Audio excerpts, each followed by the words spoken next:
سلامونه جوړ په خیر. نن دوشنبه د کاب یا هوت میاشتې 18 نیټه ده او د روان زیږدیز کال د مارچ میاشتې د لومړۍ نیټې سره سمون خوري. سهارنۍ بشپړې خبري مجلې ته ښه راغلاست. خو په پیل کې د مهمو خبرونو سرټکي.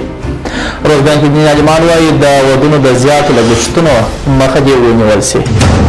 هلمند کې د روخام ډبرې کان ته مسؤلینو د مستقیم لاسرسي هڅې پیل کړي. افغان دولت وایي د سولې په نامه یوازې وخت ضایع شوی. روسیه وایي له تور لیست د طالب مشرانو ایستل لا تر وخت مخکې خبره ده. او قریشي وایي هند سره د خبرو له لارې د مسایلو حل غواړي.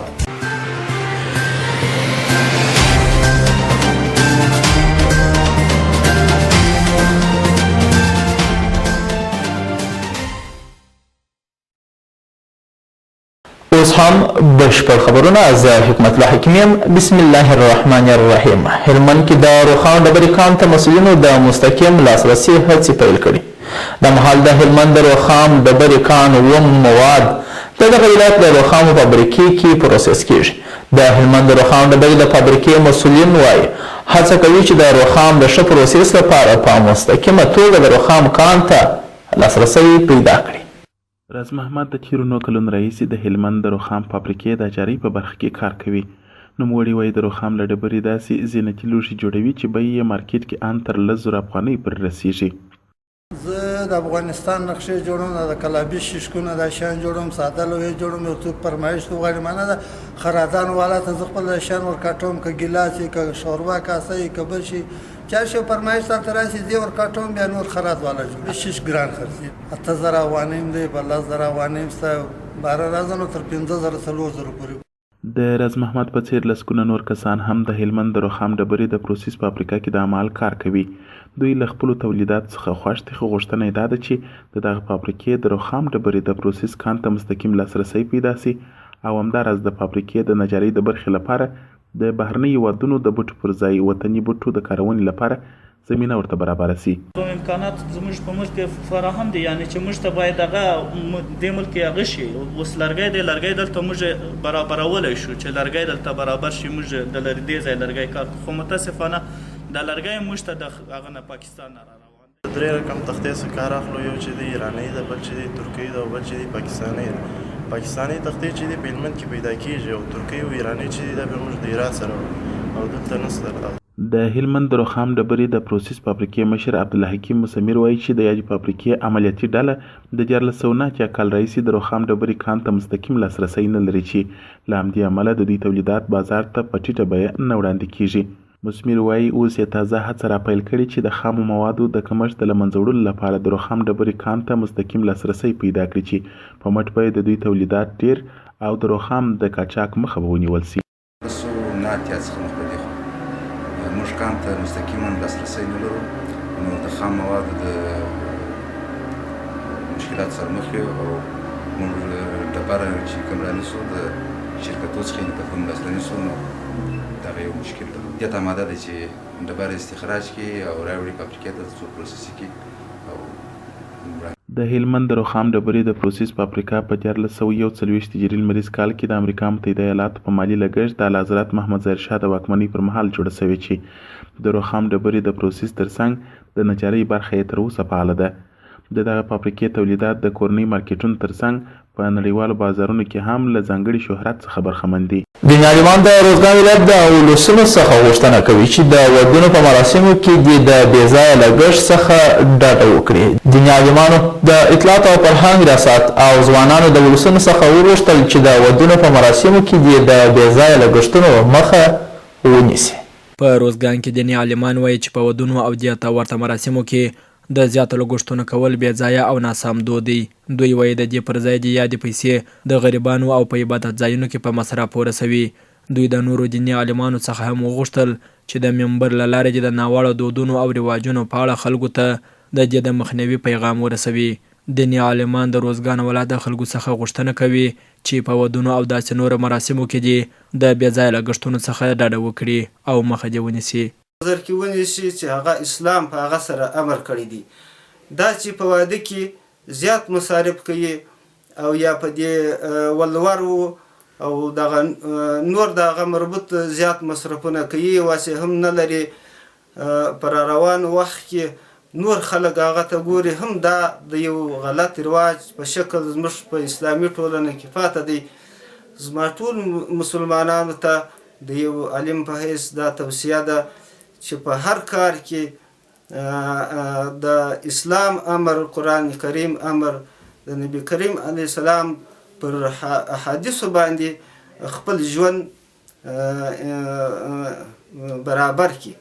اما دا مصارف چې دوی دون مصرف کوي دا چې د الله په لار کې وکړي په خیر و خیرات کې دې وکړي مساکینو ته ورته دې ورکړي دغه اسراف دغه نه مصرف په واده کې دا ټول حرام ناروا د پاره د ریا دی د پاره د سماعت دی د پاره د دې دی چې خلک خبر سي پلانې واده په داسې ډولو ډمامه وکړي.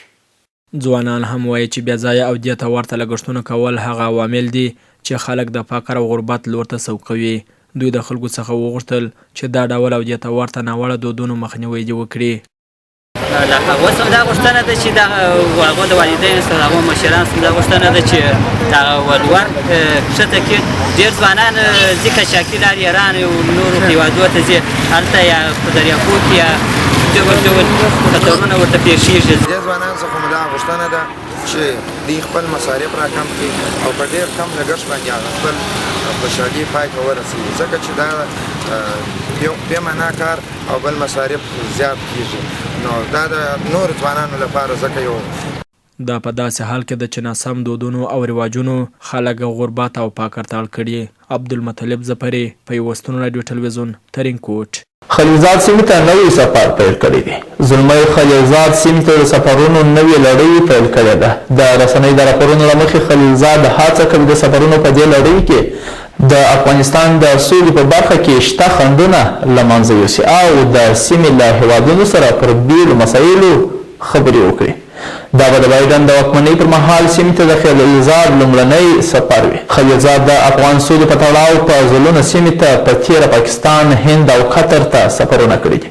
خو سیاستوال په دې باور وي چې د نوموړي هڅې د جګړې په کمولو کې کمرنګه دي او د بایدن حکومت باید په دې اړه دقیق او هراړخیز ګامونه اوچت کړي. طالبان وایي موږ هوکړې ته ژمن یو، امریکا دې هم عمل ورباندې وکړي. طالبانو له امریکا غوښتي چې د دوحې هوکړه دې په بشپړه توګه عملي کړي. د طالبانو له لوري رسنیو ته په رالیږل سوي اعلامیه کې ویل سوي چې د دوحې هوکړه یو کال پوره شوه خو سره له دې چې د دغه هوکړې په عملي کېدو کې ګڼې ستونزې موجودې وې بیا هم هوکړه او د سولې بهیر مثبت لور ته نه دی روان.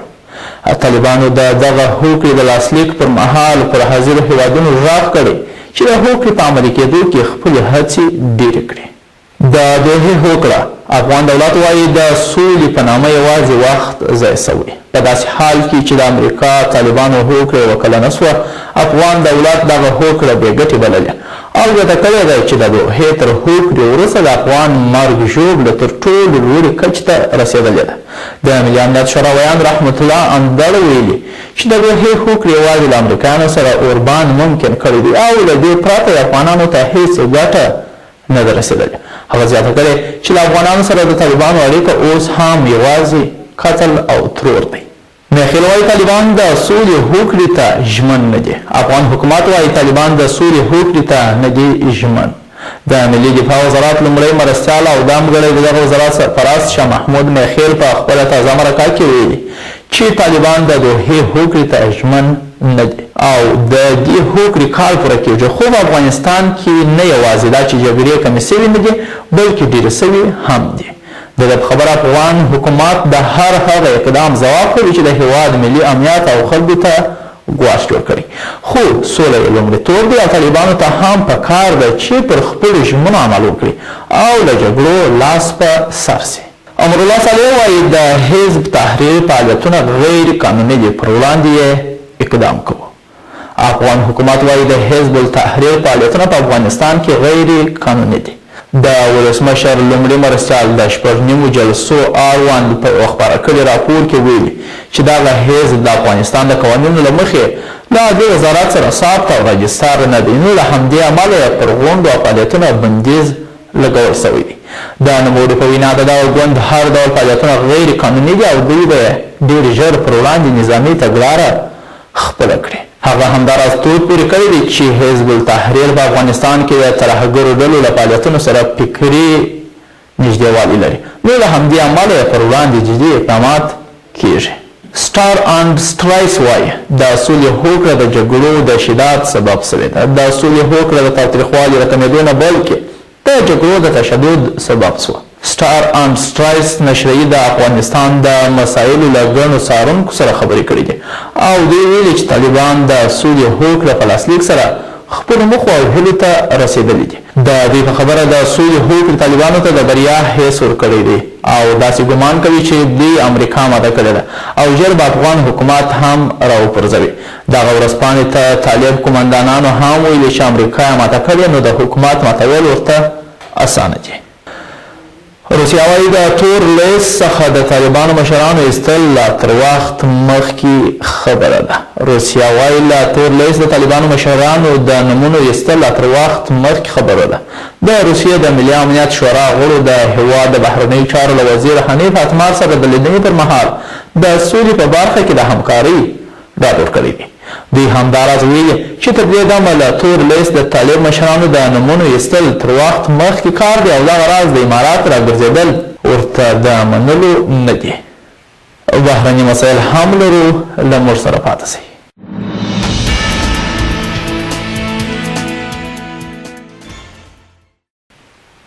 بلوچستان کې کاربندیز ملي عوامي ګوند وایي زموږ لاس د حکومت ګریوان ته ځي. د کرشي پورې غاړې ته د پښتونخوا ملي عوامي ګوند بلوچستان څانګې د ویان اسدخان اسدګزي د وژنې پر ضد نن د کوټې په ګډون د بلوچستان په ټولو مهمو سیمو کې کاربندیز اعلان شوی دی. ټول کاروباري مارکیټونه او بازارونه بند دي. د یاد ګوند مسؤلینو ویلي چې حکومت باید د اسدخان د وژنې پیښې د څېړنې لپاره قضایي کمیسیون جوړ کړي. دوی وایي چې پاکستاني استخبارات په ټول پاکستان کې له هر څه خبر خو د دې وژنو پړه بیا په ناڅرګندو وسلوالو اچوي چې دا خبره دوی ته په هېڅ صورت د منلو نه ده. قریشي وایي هند سره د خبرو له لارې د مسایلو حل غواړو. د پاکستان د بهرنیو چارو وزیر شاه محمود قریشي ویلي چې هېواد یې غواړي له هند سره شته ټولې ستونزې د خبرو اترو له لارې حل کړي. نوموړي زیاته کړې دوی له هند سره د کشمیر په مسله کې هم خبرو ته لیوالتیا لري. نوموړي زیاته کړې دوی له هند سره د کشمیر په مسله کې هم خبرو اترو ته لیوالتیا لري خو ټینګار یې کړی دی چې په کشمیر کې باید پر روان بشري وضعیت سترګې پټې نه سي. نوموړي د خپلو خبرو پر دوام څرګنده کړې پاکستان پر چا د برید پلان نه لري خو که چېرته د بالاکوټ پیښه تکرار سي نو بیا له خپل ځان څخه د دفاع پر چال هم ښه پوهیږي. او امریکا وایي ژر د عربستان په اړه خپل دریځ روښانه کوو. امریکا وایي ژر به د سعودي عربستان په اړه خپله پریکړه اعلان کړي. د امریکا ولسمشر جو بایدن د رسنیو تر نیوکو وروسته چې د خاشقجي د قتل په قضیه کې پر محمد بن سلمان بندیزونه نه دي وضع کړي ویلي امریکا په ټوله کې د عربستان په اړه خپل دریځ ډېر ژر روښانه کوي. د ده په وینا سبا او بل سبا به تازه اعلامیه خپره کړي او په هغې کې به د سعودي عربستان پر وړاندې د امریکا دریځ روښانه شوی وي. د هوا حالات هم لرو، له موږ سره پاتې شئ.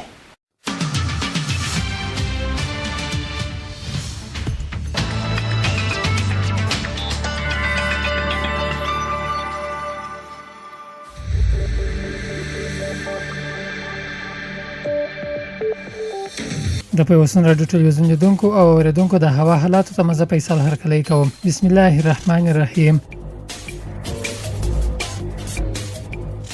کابل اسمان شین د تودوخې لوړه درجه 14.2.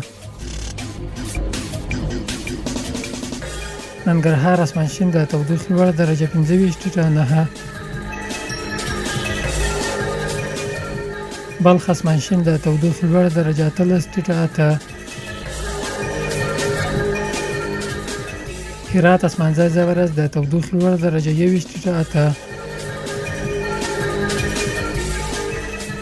کندهار اسمان شین د تودوخې لوړه درجه 21.8. روزګان اسمان شین د تودوخې لوړه درجه 13.5. زابل اسمان شین د تودوخې لوړه درجه 14.1. او په هلمند ولایت کې به هم سبا اسمان شین وي. د تودوخې لوړه درجه 23.9. د پیوستون راډیو ټلویزیون لیدونکو او اوریدونکو دا و د هوا حالات چې د سانتیګریډ په درجه اټکل شوی و. له ملتیا مو مننه.